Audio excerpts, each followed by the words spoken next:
This is NAIA Football with Dannelly and Donley. Film review of NAIA football games is brought to you by Huddle. Huddle connects us with the teams so we can see all the coaches' game film and give you in-depth analysis on NAIA football. This program also airs on the Urban Edge Network. Download the Urban Edge Network app for all the NAIA championship events, regular game days, and a whole lot more. You can see all of the NAIA on the Urban Edge Network. Download the app now. This program is part of all the great coverage on the VictorySportsNetwork.com for all the latest in NAIA football and other sports. Check out VictorySportsNetwork.com. Hey, how's it going, everybody? This is John Gruden, the old coach, down here in Tampa, Florida, just studying some football.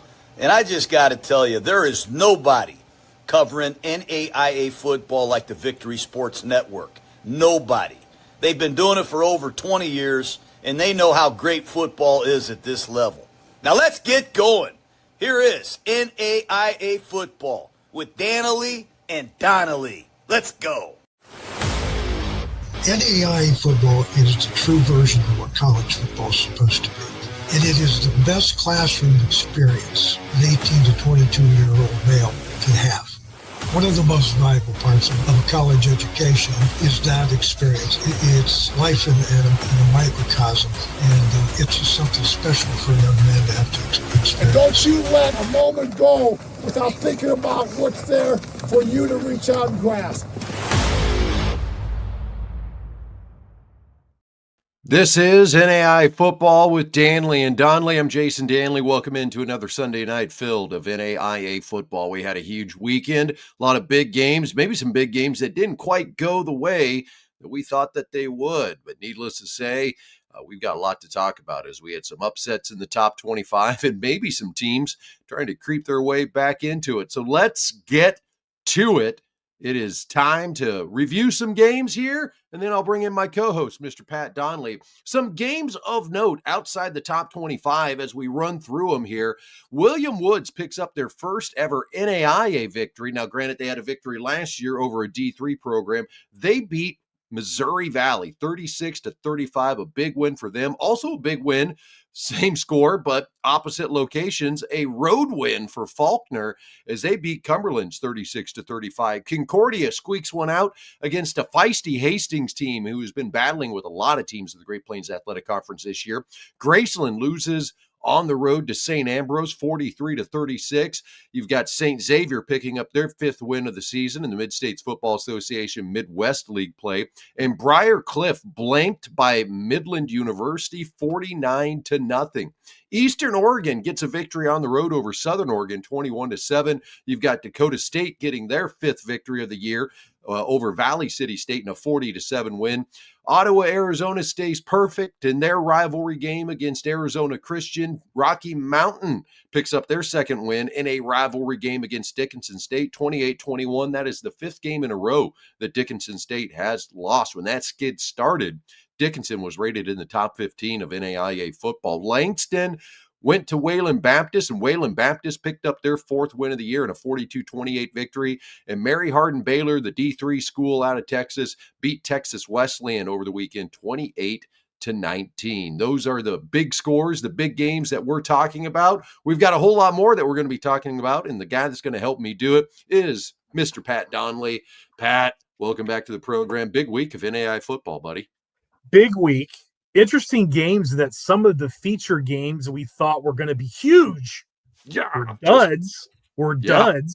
And some of the ones are like maybe some old school rivalry games. It's like, you know what? We're not thinking a lot of this one. It ended up being great ones, some upsets. You know, it's this kind of, crazy week in the NAI that we had some games that were a bit surprising, kind of on both sides of it. Ones that we thought were going to be close that were blowouts, and ones that we thought were going to be maybe potentially blowouts that were close. So a lot of things to talk about. I think some of that, Pat, plays into the fact that we are in conference play. We are in conference play now. We're deep into conference play in some conferences, but like the Hart, the KCAC, they're starting league play, Mid-States Football Association, everybody's in league play now. So all of a sudden, some of these rivalries start popping up. Maybe you have some teams that unveil a few wrinkles that maybe they hadn't before, and it's throwing people off. And really one of the first games that we should talk about in that realm, Pat, is this one. I did my top games of the week last week, and I was going through looking at teams in the top 25 playing one another. And really, that's what it was. It was all teams in the top 25, or maybe teams right out of the top 25, where I felt like they'd be good matchups. And based on what I had seen in previous weeks, I really felt like Morningside Northwestern, albeit a rivalry game, a great game usually every year, I just didn't really think it was going to happen this year. And I should have paid attention to what's been happening the last couple of weeks with Morningside, where, yes, they've been winning, but have they been winning like the number 3 team in the country? And Northwestern proved this week, maybe they haven't been winning like the number 3 team in the country. The Red Raiders get a 14-13 victory. They win it on a blocked PAT with 4 minutes left in the fourth quarter.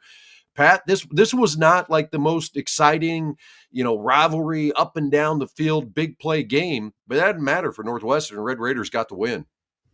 Found a way to get it done. We talked about it last week that, a rivalry game, anything can happen, and it happened. We talked about Morningside, okay, maybe not playing as sharp, and kind of what you said, maybe not like the number 4 team in the country good the last handful of weeks.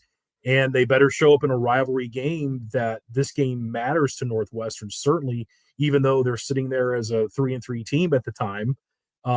Playing Morningside's a big deal to them. And this rivalry goes back a long time. It's been back and forth the last handful of years. These two teams have been, dominant, back and forth. Both teams won national championships the last handful of years. This has been a huge, huge game. And it's kind of not even a blip on the radar this year because of the situation. And here we are, Northwestern comes out, plays their tails off. I thought played tremendous defense and played good enough on offense. Like Colby Duncan was fantastic. Probably the best game I've ever seen him play, Jason. Yeah, really in a dual threat role, was resilient, made plays. I was very, very impressed with Northwestern, just in general, just coming out and playing with purpose, wanted to win the game from the start of the football game. And Morningside was flat, Jason. I'm just going to tell you from the start of it. I mean, just sloppy. The first pick 6 was just awful. I mean, a flat route that sailed on Chevalier that, probably you and I could have scored on. I mean, it wasn't great. And that just kind of set the tone a little bit. Now, with that being said, I thought Morningside's defense was very good. I mean, I thought they were physical and showed up. I thought they were good and played well enough to win this game. But it just seemed like when it got down to it, Northwestern maybe just wanted more, execute a little bit better offensively, in my opinion, just watching this game. But, you got to give credit where credit's due. And I thought Northwestern wanted to win this game. It mattered to them, even though this season's not been what they, expected it to be or want it to be. But they wanted to win the game, and they did. They found a way. The thing I look at with Northwestern is just, I'm trying to think the right way to put this. It's the culture of the program, the fight of the program, the culture of the program, that Coach McCarty has put in, and the coaches before him, and the community. Northwestern is a program in football and really in all their sports. They're not just going to lay down and let you beat them. And they might not have the guns every year to compete with the best of the best, but they came into this game and they made a statement that, hey, we're still Northwestern. We're still pretty good at football. Maybe we're not that national championship team we were 4 years ago and 3 years ago and all that sort of stuff, but we're still a pretty good football team. We're going to compete. We're going to come out. We're going to smack you in the face. And they did. And Morningside didn't have a lot of answers. And I felt like Northwestern did a few things defensively to get pressure on Chevalier, to force him into making some bad decisions. And, you can see it there. 3 interceptions, one of those going for a 53-yard touchdown return. And ultimately, that's the difference in the game. Northwestern was only able to get on the scoreboard once offensively. The other time was a defensive touchdown. And then you end up blocking a PAT to get the victory. I mean, it speaks a lot of, the character of Northwestern's program and how those guys competed, and how you start asking the questions. The top 25 poll doesn't matter anymore, but the NAIA Performance Index does. And this is a big win for Northwestern in the Performance Index. So if Northwestern wins out, what's that do for their Performance Index rating? And does that start playing into a potential at-large if they win out? I mean, that's a new wrinkle this year. And I'm sure there's some people out there saying, oh, you're full of it, Dannelly. Just watch if they are to win out the rest of the year, their performance index will get higher. They will go up. If teams on their schedule end up with decent winning percentages, you could see Northwestern creep up there a little bit, Pat. The Mount Marty loss looks bad. It does. It does. I mean, it's it's just what a weird game because Morningside gave up a touchdown, Jason. It was a big play. I mean, that's all they really gave up. I mean, yes, I thought Duncan was resilient and made some plays. I'm not saying that he wasn't good because he was. But at the same time, it was like one big play, and it was still pretty tough for Northwestern to sustain a whole lot against Morningside's defense. And literally, it's a pick six and one big play and a block PAT, and you lose the game. I mean, against a rivalry. I mean, in a rivalry game, and that's what happened. I mean, it's kind of crazy to think. And that's how, a rivalry game and the crazy game of football kind of shakes out sometimes, but that's what happened. And, where does Morningside go from here, Jason? Because this is a head scratcher for me because I think they're pretty good, but it's like, that's not national championship level football. You got to be careful going forward. You got Dort on the schedule. Dort's undefeated. Yeah. Dort's the only unbeaten team in the GPAC. Hey, I like level-headed fans out there. Dave Sellen, obviously a Morningside fan. Defense played much better. Give Northwestern credit for having a good scheme against Morningside's offense. Absolutely. I like level-headed fans and parents out there. So Dave's great. Yeah, that. Absolutely. And here's the thing. Morningside's a good football team. Again, it's just where do they go from here? They've got some challenges, coming down the pike. They've got great players and great coaches. And again, it's a program we expect a lot of. And is this something that they're going to have to learn from? And they're going to have to, circle the wagons here a little bit and build from and figure things out here pretty quick. It's not going to get, much easier in the next few weeks. Just not going to this league.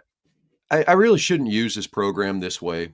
But if Dave Sellen is still listening, I have a question for him, just one-to-one. Any relation to Denny Sellen? Any relation to Denny Sellen? Pat doesn't know who that is. I do. I went to Dana College, Blair, Nebraska. My first radio play-by-play job when I was in Blair was covering Blair High athletics, and the coach for Blair High was Denny Sellen.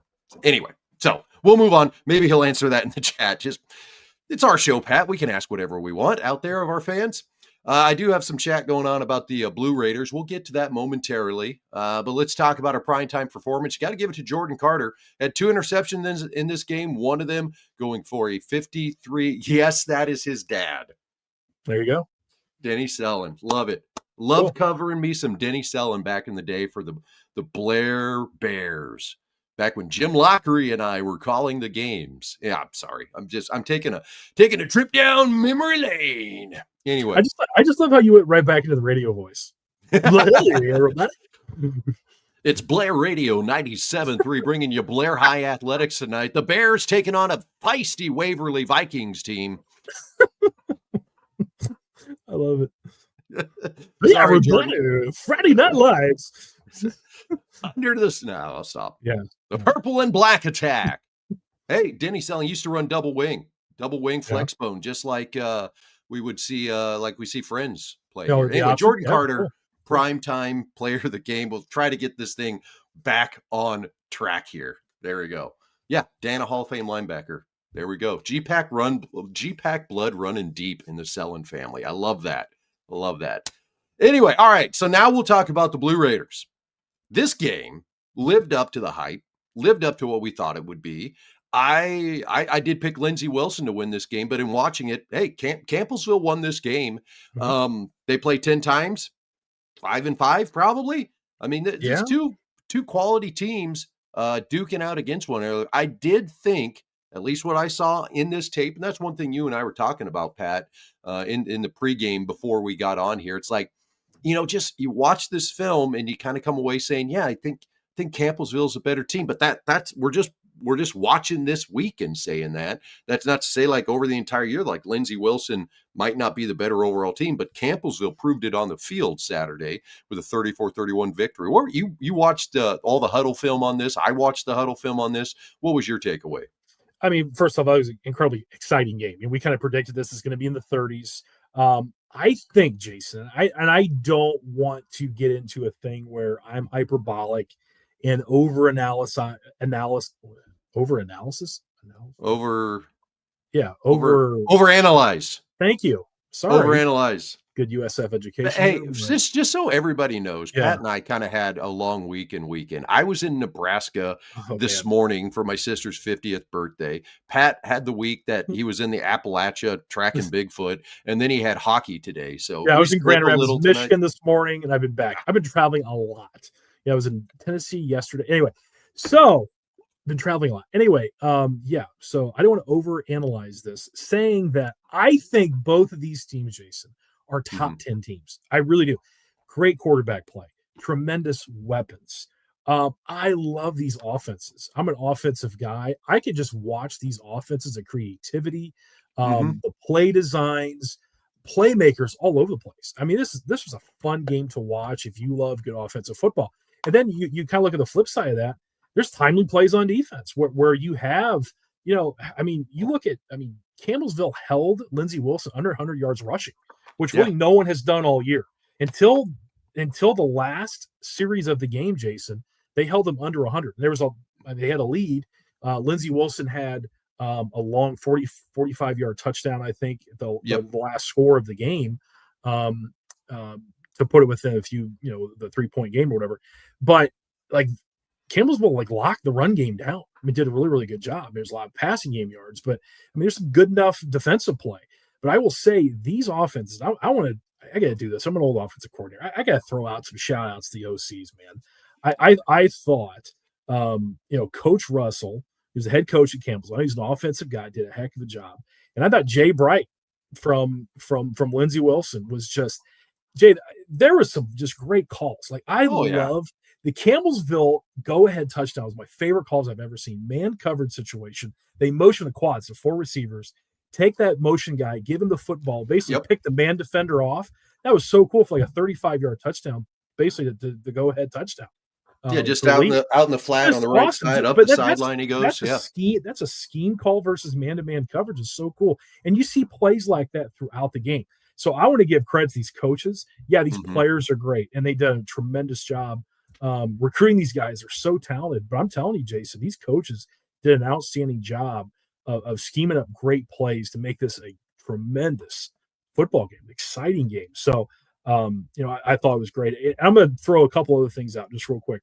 I thought Campbellsville did a tremendous job offensively. They were 50% on third downs. They were better than Lindsey Wilson on third down, sustaining some drives.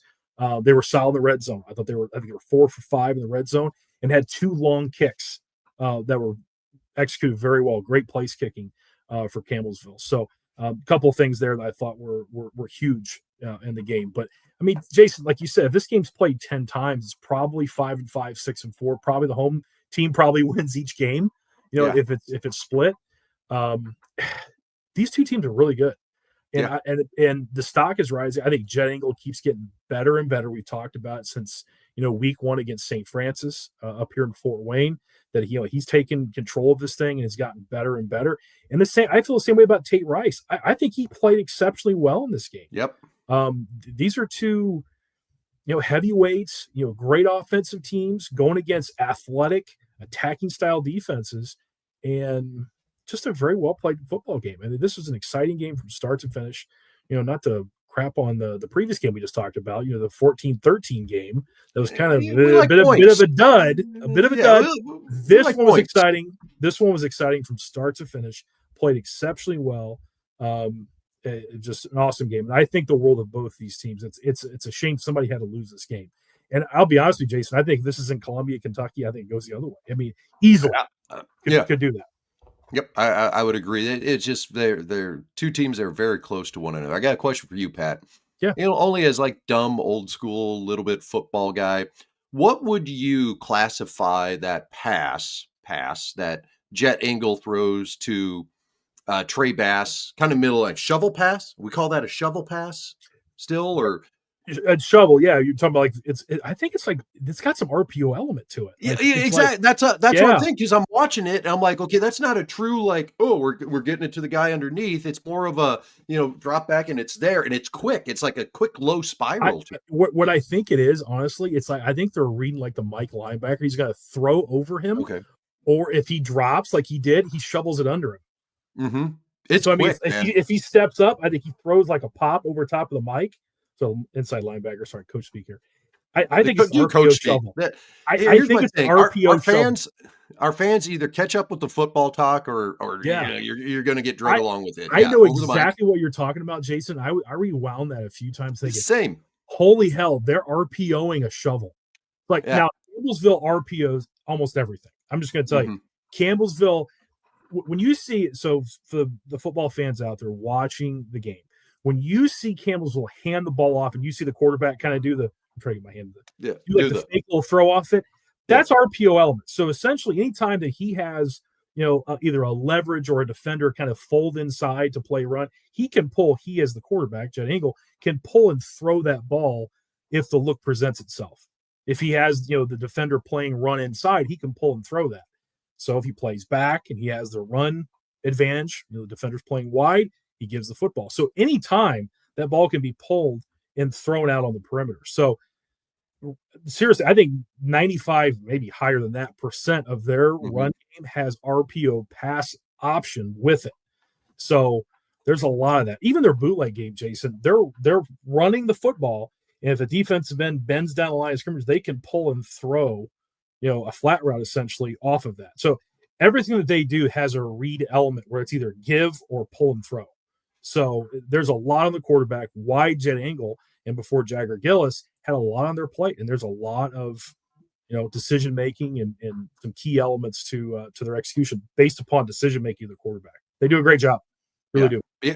Behind the scenes on the Victory Sports Network, we have some of the fans that are watching here tonight that also comment on the website. And one of those fans kind of brought up the fact to me last week, hey, how come Lindsey Wilson isn't higher? But then they called themselves out this week and said, okay, maybe I was wrong, dumb me for saying that they should have been rated higher. But, how would you classify Lindsey Wilson's loss this week versus Morningside's loss to Northwestern, and where does that kind of go in the rankings? And my thought process, Pat, was you probably flop Campbellsville, Lindsey Wilson, and I think Morningside from 4, you're probably going to see him drop 10, 11, 12, to one of those spots. You're going to see him drop a minimum of 6, probably a max of 10, and the landing spot is probably actually 8. So I would be shocked to see the coaches punish Lindsey Wilson really at all for this loss. I mean, I think they reward Campbellsville with the higher spot and just say, okay, Lindsey, you're replacing them.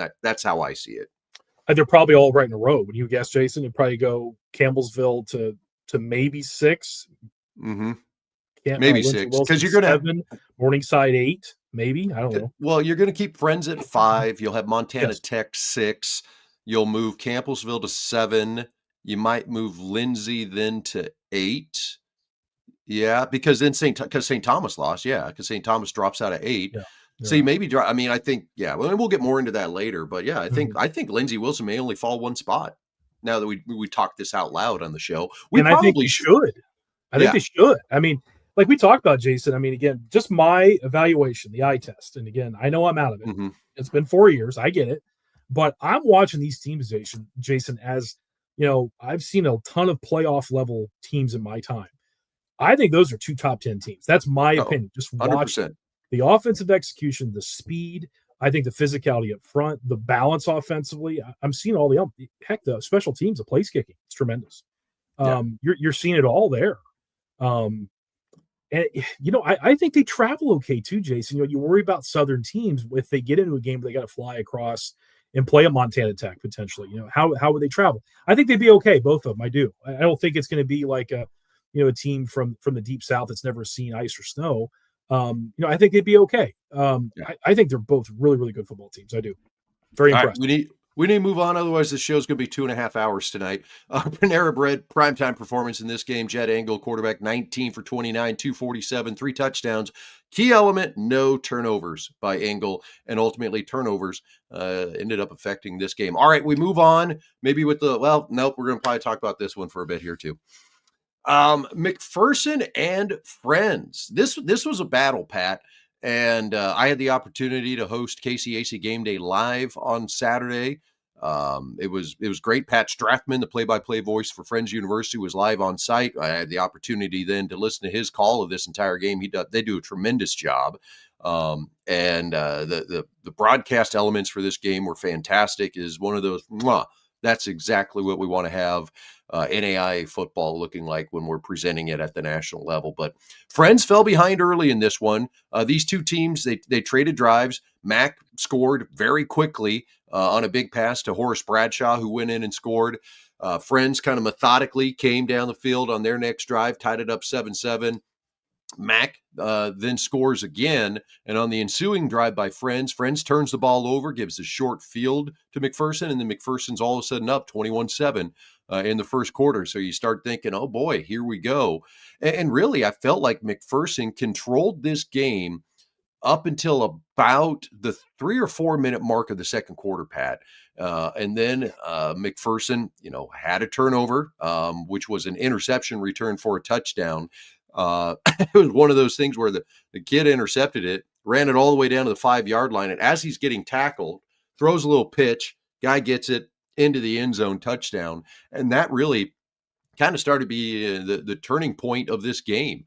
And because of that, Friends was able to get the score and then got another score after that to go up at halftime in this one. So 28-24 at half, and I felt like that kind of gave the momentum to Friends. We had a little bit of a lightning delay in the third quarter, and Friends ended up pulling away in this one, Pat. And there's just a tremendous game between these two. I don't think any less of McPherson after this game. I just think they ran into a buzzsaw, and Friends pulled away in the end, and it was a fantastic game in the KCAC. I was checking the score, as it was kind of unfolding, and I saw the score 21-7. I'm like, this is exactly what Friends wants, to jump out to a lead against a triple option team. It's kind of tough for a triple option team to score quickly. It's more of a methodical approach to that offense. And then you kind of see Friends chip away at it. And I'm telling you right now, Jason, going against that system, and I used to coach a little option back in the high school days. There's something about having extra time to maybe even get some tape and kind of dice up, what you're seeing, because there's going to be some wrinkles and things like that. If you can get some tape and a little weather delay and scheme up what you're seeing and have some counters to it, that really helps. And I guarantee that happened for Friends. And you can see, that. So the weather delay happened right beginning of the third, or right? Right in the third quarter. Yeah, it was right after halftime. Yeah. So you see 28 points there in the third and fourth. So I guarantee that happened. Because triple option football, Jason, you can see kind of how defenses, what their approach is going to be, kind of their assignment base. How are they playing it? Okay, so this is what we can do to combat kind of that assignment base, and you see it on tape, and then you can attack it. So I guarantee that helps Friends University. If I had to put my finger on maybe, a reason why, maybe an explosion in the second half, they're good coaches over there. They know what they're doing. Yeah. That system is run just flawlessly. But, McPherson, we had 2 weeks to prepare. We talked about, that personnel, that defense, kind of that defensive culture. Obviously, the explosive offense, too. They got the ball back for their offense, just like how they planned it early on, and scored points and had them where they wanted them. McPherson had Friends where they wanted them, and, just couldn't sustain it. So, and the other thing to consider in this game, too, and you kind of start to see it as the rain came, as the weather came, McPherson's pass game became less efficient. They had fewer big plays that were happening, and it played more into the hands of Friends University, in a wet game where there was some weather in there. I do want to share one thing before we move on with this game. Let's see here. There we go. Little highlight from Cavante Baker. I found this to be quite fun to watch. You see Baker here with the little whoop hurdle into the end zone, and that was at the 5-yard line. I love the reaction from the offensive lineman here. Hands on his head like, what? We'll go back on that. Watch the offensive lineman 76 here. Oh my. I love it. I love it when we do highlights. This, of course, coming from the KCMC broadcast that was on the Urban Edge Network over the weekend. Great broadcast, a great call by Pat Strathman on that. We move on in this. The Hope Federal Credit Union primetime performance goes to Cavante Baker, a lot because of the electric things like that he was not the leading rusher in this game, but 20 carries for 92 yards, 3 scores. Big game for Friends to get the victory over McPherson and stay perfect in the KCAC, Pat. Yeah, dynamic player. Just runs that system just beautifully, and they are a problem for people, Jason. No one wants to play them, I can tell you that much. And they're going to get a good one this week in Southwestern, so watch out for that. We go to the Frontier Conference. Montana Western coming off of a loss last week, hoping to get back right this week. They don't do it on the road. College of Idaho comes away with a 28-21 victory. A great game played by Caden Young, very efficient, 11 for 19, 133 yards, had a score and a pick. Riley Byington, 92 yards rushing, 2 touchdowns in this. Michael Palandri, pretty okay game, 17 for 34. I think he saw some things he didn't like. Ended up having 2 interceptions in this game. Granted, one of those interceptions was at the very end of the game. Eli North, 71 yards in this. Pat, College of Idaho slowly creeping into the picture in the Frontier Conference and nationally.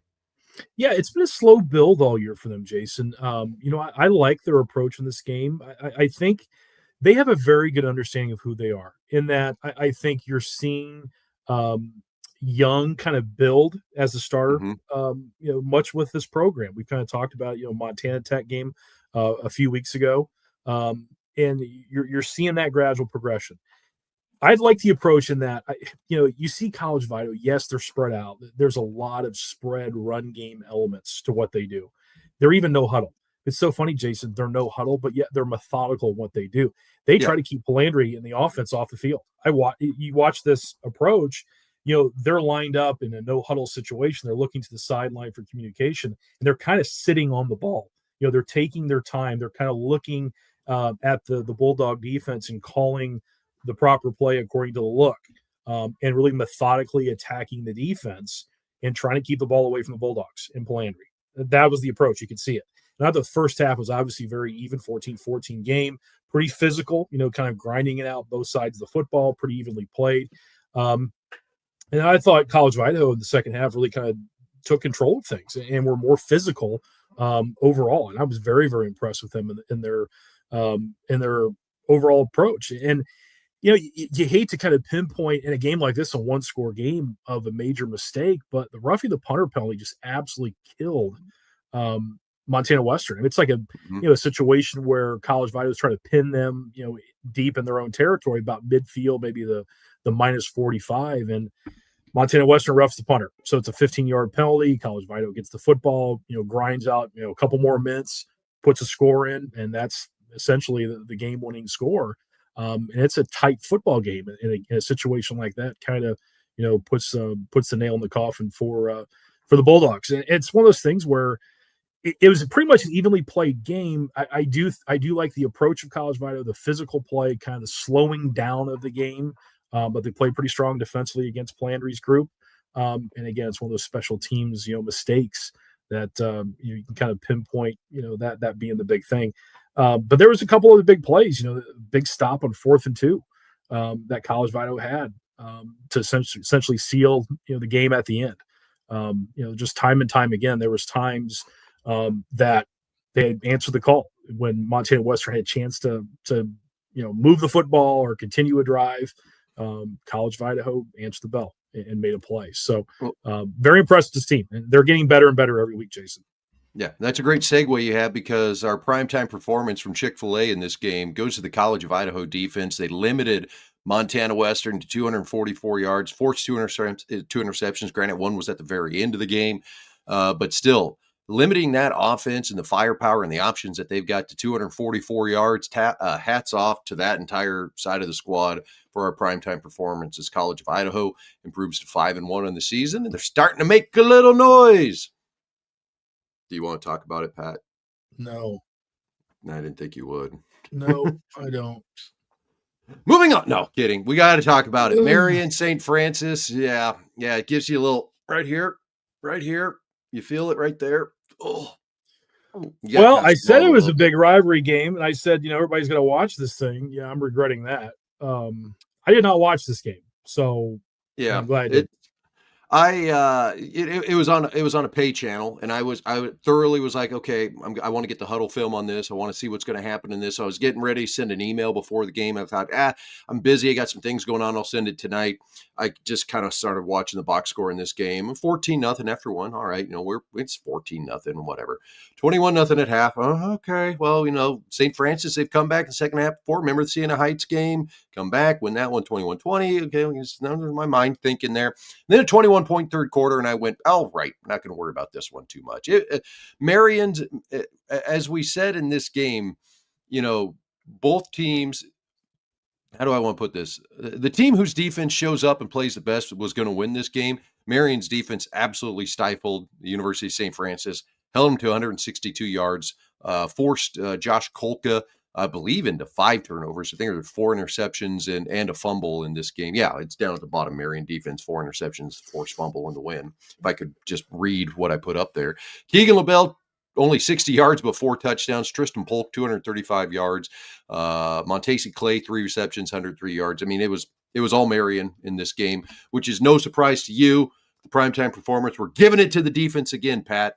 Only 167 yards, 4 interceptions, a forced fumble, 0 points against the St. Francis offense that has moved the ball well this season and put up points, but they did not do it against the number 11 team in the country. Your final thoughts before we move on this one?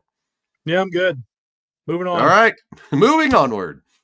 St. Thomas and Kaiser. I think we said, hey, coming into this game, St. Thomas have got them things to prove. It's really going to come down to how they match up offensive and defensive line. Can they be as physical or more physical than Kaiser? And we got our answer. Kaiser is just as physical up front on both sides of the ball as they have been. Their quarterback is one of the most efficient quarterbacks in the NAIA, and they just proved to be the better team in this game. Kaiser is a juggernaut on both sides of the ball. They are for real. I am stupid for thinking in the offseason this would be the year that we'd see a drop-off and we'd see somebody else pop up in the Sun Conference. It does not look like that at all right now, Pat. It looks like I'm just a big dummy over here with the podcast, which is still true. I have in my notes, Jason, and exclamation points behind it. Kaiser is still Kaiser. Yep. We haven't talked about him in a while. I mean, they've not had, really the marquee games up until this point. Kaiser's still Kaiser. They're still physical, and Shea Spencer's still Shea Spencer, and they have weapons galore. Speed on both sides of the football. They're very good up front, tremendous running backs. Love Miller. Jade Miller's just awesome. And Shea Spencer just makes plays, man. I mean, he's so fun to watch. Again, he executes on time so well. He can extend plays when he needs to. He can take off and get you a key first down with his legs when he needs to. Just a tremendous player. And this team, Jason, they're still in that echelon. I'm telling you right now. Watching this game proves it. They're still Kaiser. They're not. Yeah. No, they haven't taken a step back, Jason. No, I don't think so at all. Nope. Big dummy over here. Big dummy thought they would. Big dummy was trying to make a storyline probably to get clicks. Didn't work. Kaiser with the 35-14 victory. Great defensive performance. I mean, maybe the Bobcats don't have the firepower that they did a year ago on that offense, but still really good offense that puts up points, moves the ball. They got limited to 190 yards, just 2 scores in this game. So I can't say enough about the Seahawks and how they're looking, and they are proving to be the number 2 team in the country. Jaden Miller getting my primetime performance, 24 carries, just, the bell cow in this game. Give him the ball, let him run. I remember obviously watching him last year. I've seen him play this year, but in this game, I was just really impressed. He runs like a bigger back. And he is a bigger back, but in my mindset, kind of watching him last year, I was always kind of thinking of Burnett and Meisinger as kind of like your bigger bruiser backs, and Miller was kind of maybe a little relief, had a little more swivel to him. But Miller runs like a big back too, and 2 touchdowns in this game. He gets the McDonald's primetime performance. Moving onward to the nightcap, the one that we kind of thought, you know what? Even though Mid-American Nazarene only has 1 loss and they're rated, and we could talk about Baker starting off the season 0-3, this game could be better than what we think it could be. And it actually went the other way. I kind of thought Baker would compete a little bit, maybe Mid-American Nazarene pull away in the end. Nah, Baker showed up. Truman Jules guard, big game for him, 10 for 20, 147 yards, 3 touchdowns, only 1 INT. They ran the ball well with Gabe Martin. And the other side for Mid-American Nazarene, turn the ball over in a big game, 3 interceptions. Drew Miller only had 199 yards passing. Great performance by Baker. And keep in mind, this was, we are just starting Hart Conference play. So the Hart Conference South Division here. You've got Baker sitting there undefeated, and now Mid-American Nazarene with a loss in that division. So in theory, Baker wins out and they upset Benedictine. They would be the automatic qualifier despite starting the season 0-3. So things are looking up for the Wildcats. better late than never, I guess, for the Wildcats. I mean, you start 0-3. I mean, you're trying to figure out what the heck's going on here. And now have won the last 3, playing exceptionally well. Jules Guard's found his game. The offense is scoring points. Good on the Baker Wildcats. And again, like you said, conference play started this week and won a big first game. You remember that movie? It was probably out when we were in college. I think it had Denzel Washington in it and John Goodman. And they were investigating like these murders that were happening. And turned out like this spirit like would touch people, and then like the murderer would be in that person. And it was all about you'd keep hearing the song, "Time is on my side." Yes, it is. And there's a scene where John Goodman. Anyway, the point I'm trying to make is like in that movie, this murderous spirit got passed from people, like from touch to touch to touch. Did that happen last year in the playoffs when Pikeville beat Baker? Now, remember, Pikeville started off 0-3 last year, made the postseason. Baker started off 0-3 this year. Now they're winning. They beat a rated team. Maybe they have the 0-3 spirit in them. Am I stretching? I'm probably stretching on this a bit, aren't I? Cue up the Stones. Yeah. Sorry. We just sing the rest of the time that we're on here. I gotta. What's the name of that movie? I'm the worst like movie guy. I'm not a big movie guy. I can't sit still that long. So hold on. I'm getting it here. This is riveting podcast. Yeah. If anybody knows it in the chat, throw it in there. Fallen. The movie was called Fallen, is what it was. Okay. Yeah. All right. What year? 98. Okay. Yeah. 1998. Year you graduated, huh? Nothing like making a reference that the kids playing football today weren't even born for. Is it that great? Danley. That great? Let's really appeal to a younger demographic here tonight. Let's talk about a movie from 1998 that half the people on this show that were alive then didn't even see. Yeah. I'm all about culturing the audience here. All right. Dated references. Yes, they're great. The American Diabetes Association primetime performance of the game. Primetime. Truman Jules Guard, quarterback, 147 yards through the air, 33 running the football, 3 passing touchdowns, 2 rushing touchdowns. Jules Guard getting it done for the Wildcats as they go 3-3 now. I feel goofy tonight, Pat. If you haven't noticed, I'm making movie references. And just lack of sleep, a lot of travel. A little bit of that, a little delirious. You drove through 3 states today, or 2 states? 4 technically. 4, yeah. Nebraska over into Iowa, to South Dakota, into North Dakota. North Dakota, yeah, right. I could have ran over into Minnesota for a second. I mean, I could literally go like a mile and a half that way, and I'm in Minnesota. I too have traveled a lot. This is the first time I've been in the home office for a show in 2 weeks. So I'm back in good old Indiana. No bear. It's kind of weird taking the dogs out. I'm not worried about getting attacked by a black bear. I'm not kidding you. I'm like, I told the wife eventually, I'm not really a chicken. Plus, I'm a big dude. I think I could probably hold my own versus a bear. We do have an elderly Yorkie, though. And I'm thinking, hey, hon, can you just come out at least like watch my blind side as I'm taking the dog out? Like, just in case Mama Bear's hungry, And they're Jay, they were there. Like, they're like just there like an hour ago. And like, hey, hon, just like watch the old blind side of the big fella, And the little Yorkie's out there, it's just not really paying attention. She's just doing her thing, like oblivious to the world. It's like, I don't want to get mauled by a 350-pound black bear. Just saying.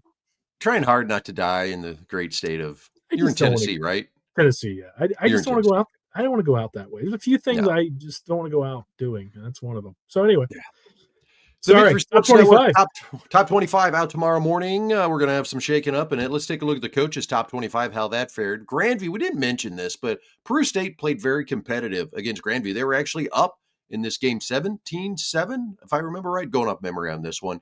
And then Grandview kind of did Grandview things, pulled away, got scored later in the fourth quarter, go up 34-20. A nice victory for Grandview. Peru State competed well, but you can't just compete well against the best teams. You got to start beating those teams if you're going to be considered one of the better teams in the NAIA. Yeah, Thursday night game, kind of gets, lost in the shuffle to some level. But yeah, I obviously following that on Twitter in our travels and all that. I was kind of shocked by it. Peru State's just kind of all over the place. They do some good things, and yeah, that'd be obviously a big one. But Grandview doing Grandview things like usual, Jason. Find a way to win when, they've been given, great effort from a conference opponent. Absolutely. Benedictine had a little bit of a weather delay yesterday. Had me worried. It was 14-7 in the second quarter. They pulled away 52-7 to get the victory there. Talked about everybody in the top 25 moving on. Montana Tech idle. And here's where you'll start to see a little bit of that shakeup in the coaches poll with Lindsey Wilson losing and St. Thomas losing. You're going to see Campbellsville move up to 7, probably stay behind Montana Tech. Then the question becomes, do you move Dordt up to 8? Or do you just fall Lindsey Wilson in front of them? Depending on what part of the country you're in, you have your answer for you. I don't know what I'll do in my ranking yet and how I'll have that play out, but and good victory by Dordt, 33-13. Kind of tentatively popped in and out of that a little bit, but didn't give it a whole lot because I kind of felt like Dordt was in control in that game. Spots 11 through 15. Indiana Wesleyan got an easy victory over Madonna. Ottawa, Arizona beat their rival Arizona Christian, and Carroll just walked all over Simpson. So not a whole lot happening in spots 11 through 15. 16 through 20, so Southwestern scored a lot of points against Sterling. They gave up some points later on in this one, but they're up 50 points at that point. I don't really think it mattered. Southeastern got a nice victory over Weber International, who's been improving this year. Georgetown, I felt like, competed really well against Cumberland, Tennessee. This was a game I thought could be a little bit closer, Pat, but Georgetown pulled out the 34-13 victory there. Nice win for the Tigers. And then Texas Wesleyan dropping their third game of the year to D3 now. Mary Hardin Baylor, 28-19. Any thoughts on this group or anything I skipped over that I thought you didn't want to talk about? Georgetown always wins a homecoming game. Always. I don't care who the heck it is. They could schedule anybody. They're going to win the homecoming game. They really do. I swear. Look in the history. It's like a thing. Back when my dad was there, they always won homecoming. Texas Wesleyan, come on, man. We can't lose to D3s, man. Schools, They're 2-0. Mary Hardin Baylor's 2-0. They beat Bethel early in the year. Come on, man. Yeah. Can't lose D3s. Yeah. Sorry. Hate it. I lose bragging rights with Pat Coleman when that happens. I just wait for him to send me a Facebook message. College of Idaho gets a win. So does Mid-American Nazarene. Did not talk about all of it. Nazarene, they improved to 5-1. They've got a big one coming up this week that we're going to talk about. St. Francis with their loss, and William Penn gets a victory. So William Penn obviously going to stay in the top 25, move up a bit. And we're going to have a couple new entries, I would bet, into the NAIA coaches poll this week as we head into the games of the week this week. The top games for October 25th, brought to you by Chick-fil-A. There's a look at them. Friends in Southwestern, Grandview, Mid-American Nazarene.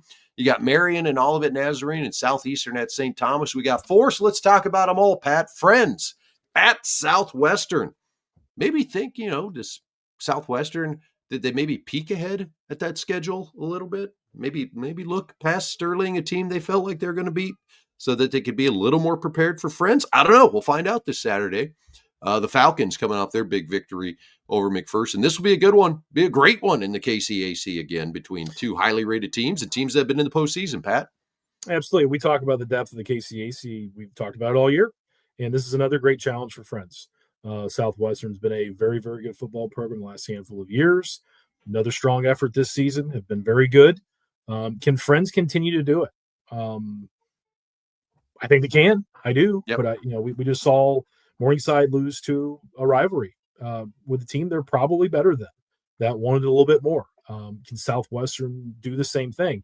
I think Friends is probably the top team in that league, both the Kissinger and Bissell divisions. I think they're the best team. I do. Watching them on tape, I think they're the best team in both divisions. But with that being said, it's incredibly deep.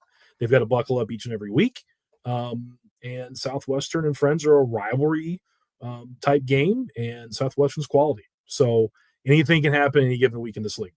I feel like the answer to this game lies in the Evangel game. And I feel like Evangel got physical running the football against Southwestern and maybe took some advantages of the defensive line in that second level a little bit. And they were able to run for 3 and 6 yards a pop.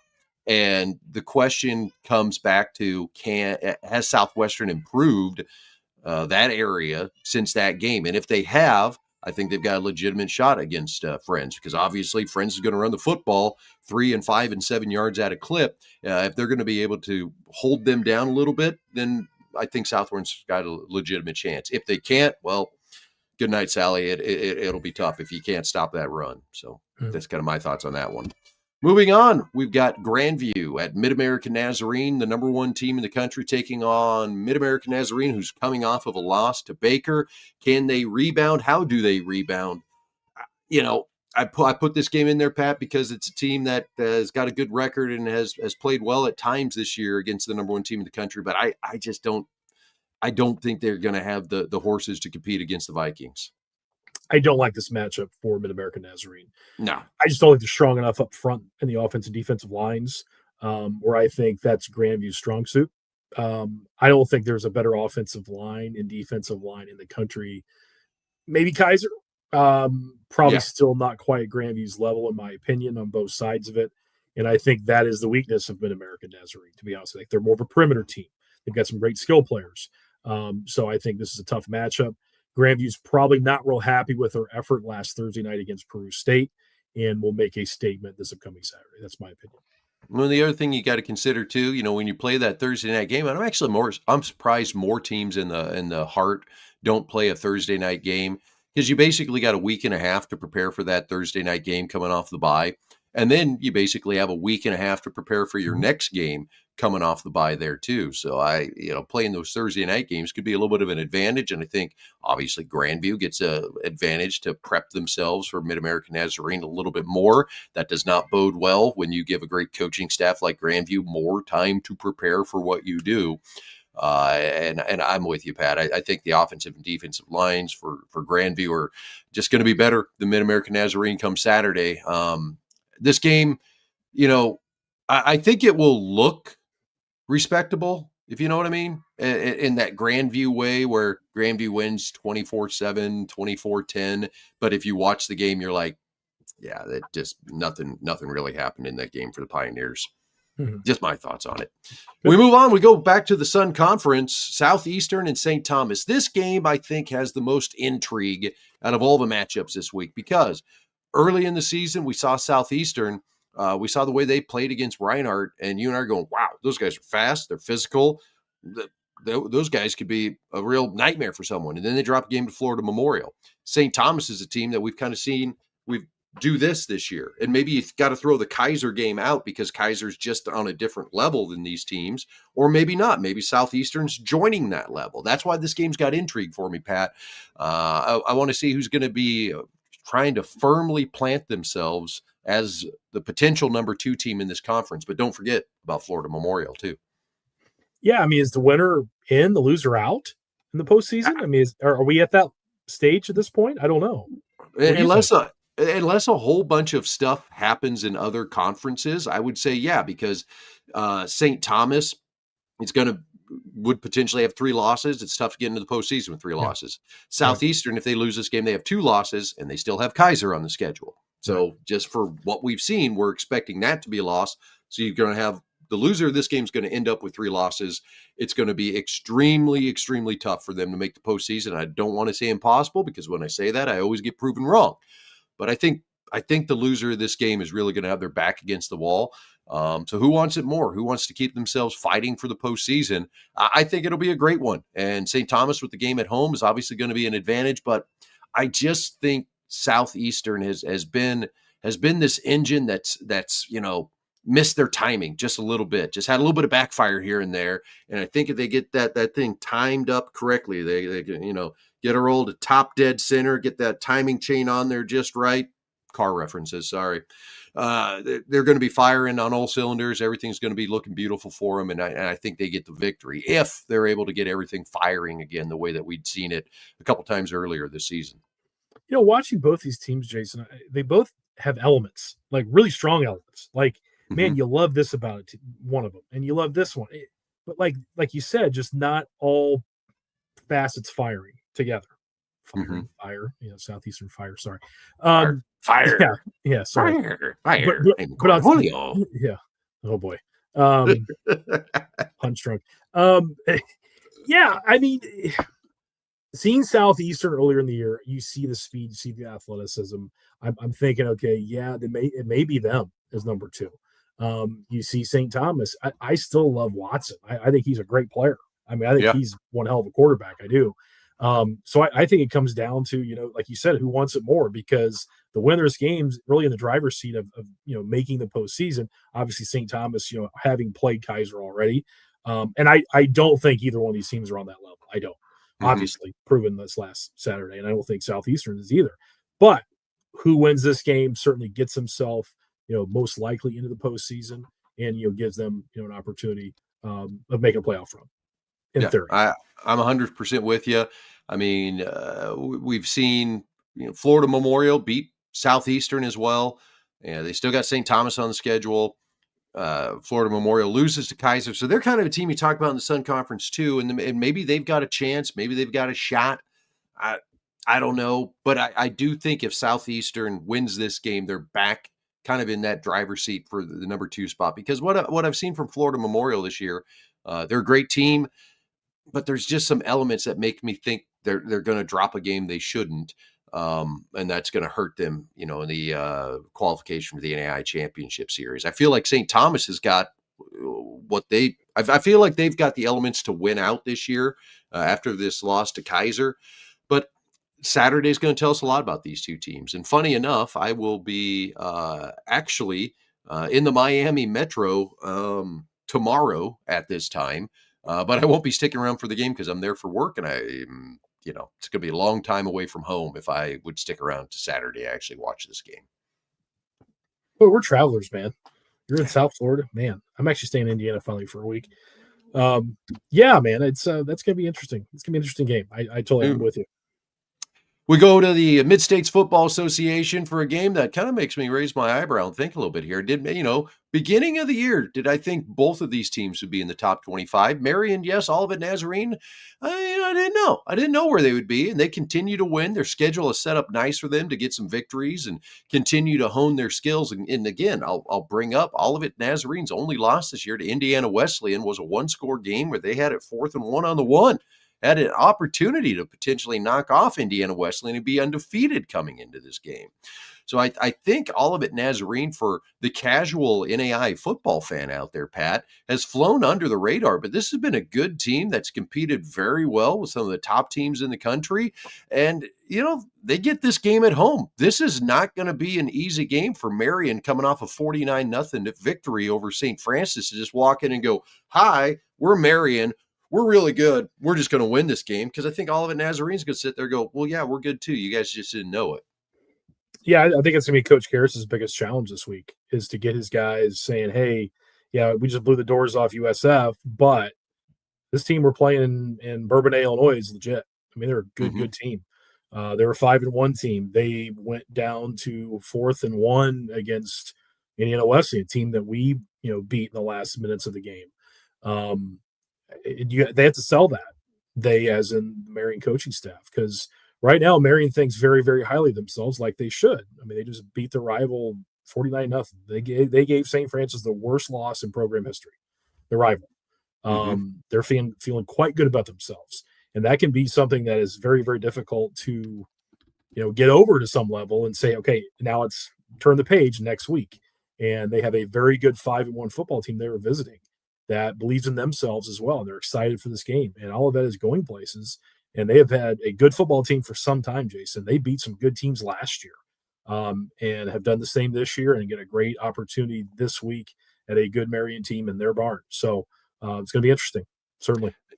Just going through the Olivet Nazarene schedule, the first game of the year, they played Taylor. They beat them in overtime. And that was a tough Taylor team that had all their health, had all their players, and we were still thinking pretty high of Taylor. We still think high of Taylor. They just have some injuries that are really, affecting their overall play. They play Madonna the next week, 46-13 victory there. Then they followed up with that 1-point loss to Indiana Wesleyan.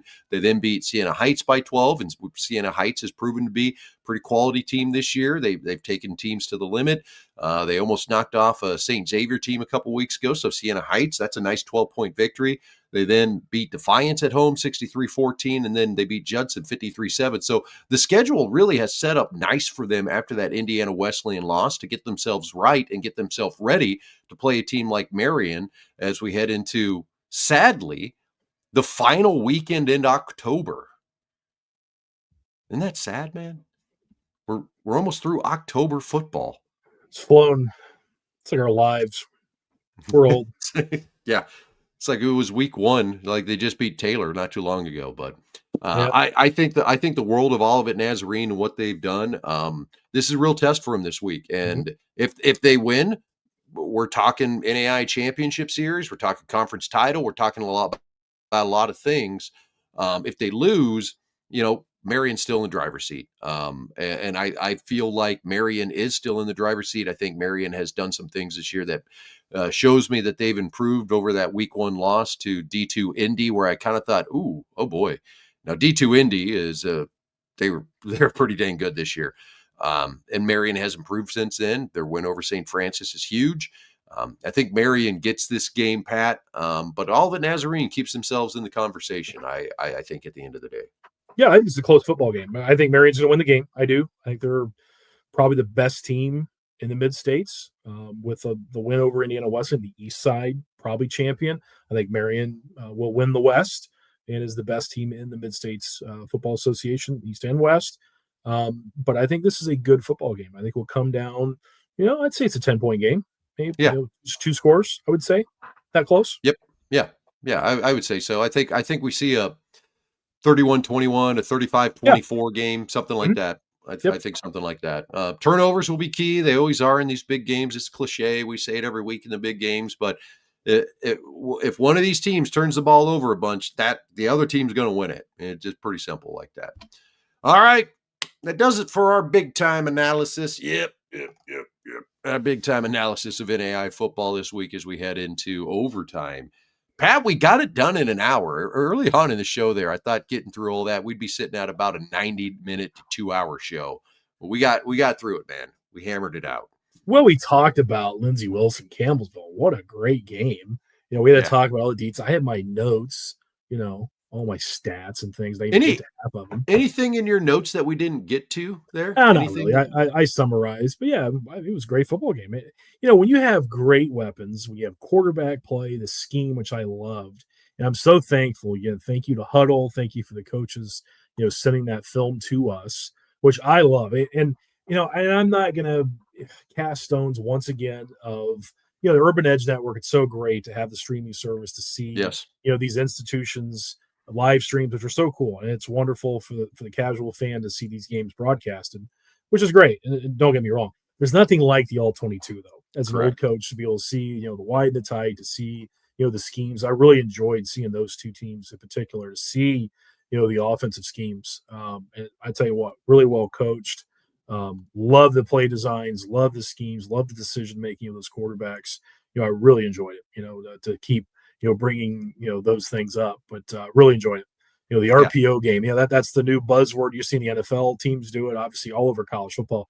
I'm kind of flipping back and forth. I'm watching NAIA games, and I'm watching USC Notre Dame last time, watching Alabama, watching our friend Kalen DeBoer and versus Tennessee last night. You're seeing RPOs all over the field in all those games. So it's pretty cool to see. And the NAIA, I tell you what, Jason, these coaches are doing such a great job in their play design and their offensive systems. In attacking with great offensive football. It's been a lot of fun to watch. Yeah, and you brought it up there. I love getting the Huddle video. It allows me to see a lot more games. Many of these games are available, on the Urban Edge Network, and I love watching the games on the Urban Edge Network because you get the play-by-play and the color commentary where maybe you hear some things that, I didn't realize that on that player. That's what's going on there. So that's always great. But I'm like you, especially on a weekend like today, where traveling and all the other things going on, like I got to get through some film quick so I know what I'm talking about. And there's nothing better than Huddle and just click, boom, back. Okay, what was that? Go back, look at that again, check it again. Okay. And hammer through a game in 30, 40 minutes and have a pretty good idea of what happened in that game, or a better feel. Sometimes you can look at the stats and go, well, I don't really need to watch the film on this one. If something major happened, like send it my way. But so many of these games, especially like Lindsey Wilson, Campbellsville, big hats off for getting the Huddle film on that one, because that was definitely a good one to check out. And there's so many, like you said, so many great streams out there. When we talk about streaming at the NAIA level, and we've gone down this road millions of times, but the number of quality, just awesome looking broadcasts that are out there, at this level. This still gets me every week, where you're like, you click over, you're like, I wonder what this is going to look like. And then you see like a drone shot and sideline footage and all these, good camera angles and beautiful picture. And you're like, oh, wow. Well, that's very good. I like that a lot. Good work, everybody. Yeah, I love it. I just don't like paying $10 every time I turn it on. Correct. Sorry. Which plug for the network that this show happens to air on. That's the great thing about the Urban Edge Network. All the games are free. And I had this conversation with Nick Rule. I've hosted 3 shows this weekend, by the way. I did not a big deal. No big deal. Well, like, hey, we need somebody to talk about the NAIA. Get Dannelly. I show up. Hi, what are we doing? Talking about the NAIA? Let's go.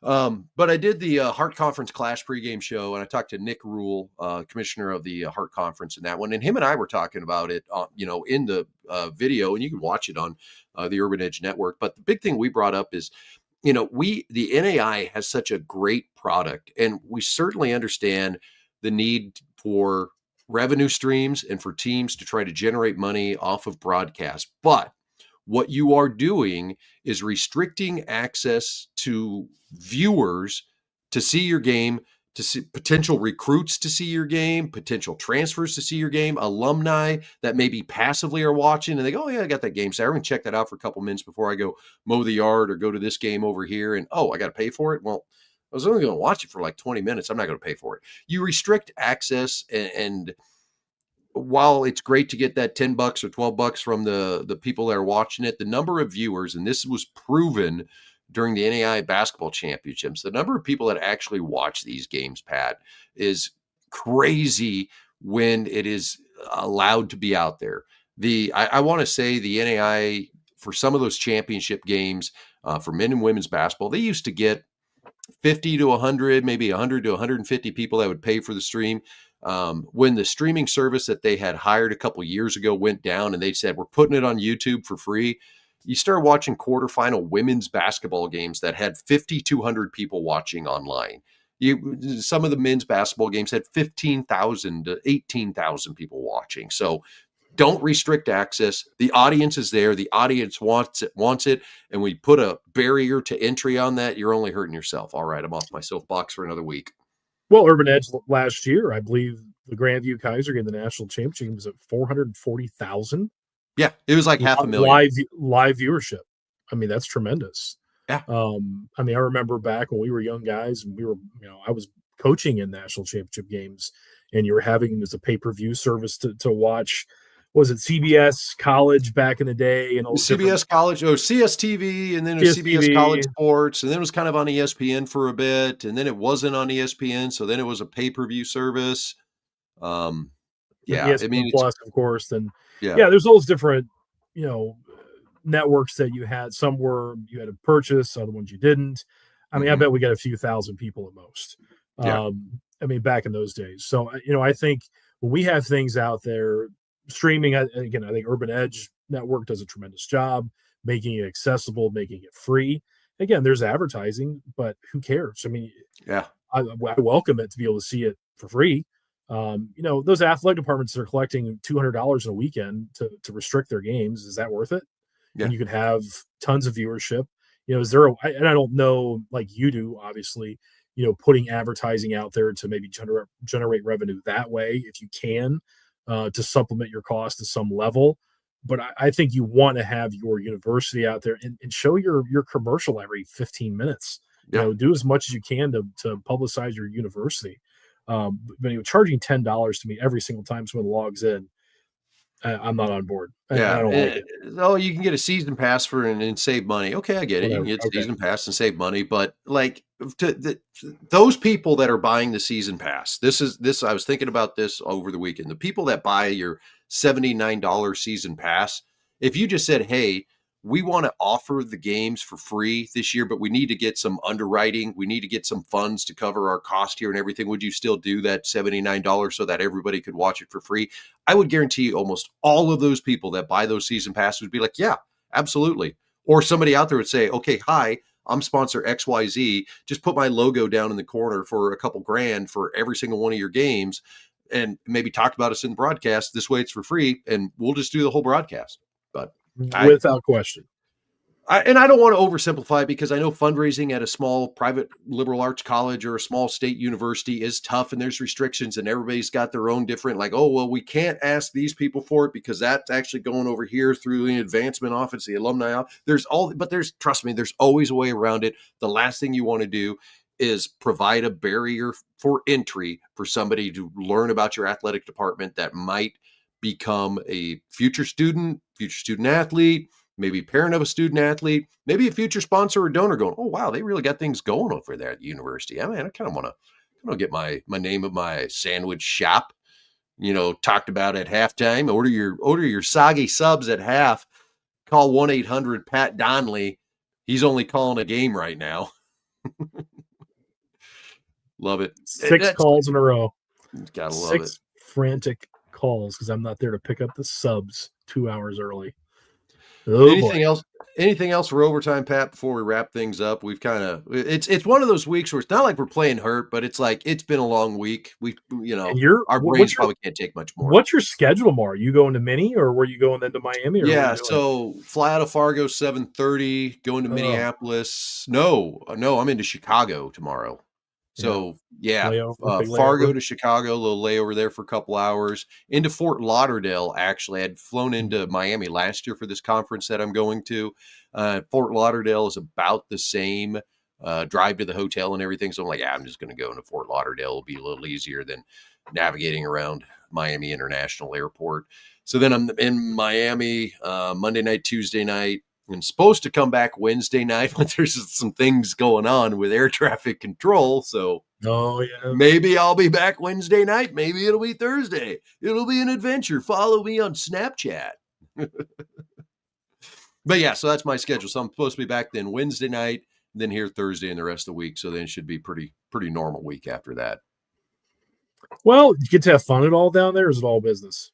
All business, basically. Yeah. I mean, I'll get to get one pretty decent meal out of it, but all business, kind of cool. Like, so the world I work in is obviously agricultural world and everything like that. And one of the things that our company does is a lot of different ways that you spray things. And obviously what's come up in the last 5 years is agricultural drone spraying. So remote controlled, operated, aerial, unmanned application of, spraying pesticides, herbicides, fungicides, whatever it may be. So I'm at this conference learning a little bit about that, learning a little bit more about the technology that comes in behind that, how that all works. And then ultimately looking for how we could take some of our products that we currently offer, enhance them, make them better, and be able to infiltrate this market. It's kind of interesting. I'm intrigued. Yeah. A lot of people are still listening to this podcast. Are like, you do what? Like, that's what my actual job is. Things like that. Yeah. I sling sporting goods. That's what I do. Yeah. You're a little more in the wheelhouse than what my day-to-day is. You could tell stories about like what happens to you on a day-to-day basis and the coaches you go talk to and the things that happen. People would still be interested. If I told these podcasters my day-to-day and what I do, they'd just glaze over. Like, yeah. The guy come in with the 24-row planter setup the other day. He was trying to put down, 10 gallons of 32% at about 12 gallons per acre. All right, so he was putting it down at 10 gallon per acre. He wanted to up it to 12 gallon per acre. So he had to change out some orifices and some different things like that. And he wanted to have section control, but then also to be able to have blockage monitoring system in there too. What's funny? Yeah, you lost me. What's funny? Every time, so we had a couple rural like jaunts on our trip coming back from Tennessee through rural Ohio. It's so funny. I have such city kids, and I've raised these kids, which my wife's family actually are farmers, like generations ago. And my kids are just like, "Oh, Dad!" Like dairy farms. We're driving through dairy farm. My daughter's like dry heaving in the back. Yeah. So yeah, I have such city kids. They can't handle the smell. So meanwhile, I drive and I'm like, smells like money, like slurry smell, and oh my God, brutal. That's a whole thing we could get into. I could tell about on this show sometime is how, those big lagoons where they keep all of the the manure and how you actually can inject that into the soil because of the high nitrogen content that it has. Use it as fertilizer. Different ways to be able to monitor that fertilizer application so that you're getting an even rate throughout. Yeah, we can go for days on that, baby. No one would care. No.